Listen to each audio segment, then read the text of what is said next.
नमस्कार सांग मैंने तो आज मुझे सहित गोटे ओडिया ब्रेकफास्ट शेयर करी जार ना हूँ मुढ़ी छतुआ। तो फ्रेंड्स छतुआ हूँ आम कृषि भाई मानकर प्राण केन्द्र। एवं सीना ये परंपरा बुड़ीगला हेले दिन थिला जहाँ खाई से निजर से कृषि भाई निजर पेटर ज्वाला मेटाऊला। तो चलतु मुझे आपण मान सहित शेयर करी से रेसिपी।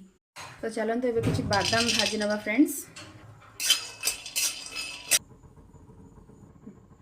तो चलते एवं किसी काजू भाजी नवा कहीं ऑप्शनल अच्छी आपड़ चाहिए भाजी नहीं पारे ना ना। तो फ्रेंड्स आम ए किसी भजा बुट ऐड करना एवं काजू ऐड करना बादाम और किसी चीनी। तो ये सब को आम ए ग्राइंड करना। तो भल फ्लेवर पे आम गोटे गुजराती ऐड करना। तो ये आम छतुआ देखु रेडी हो गला।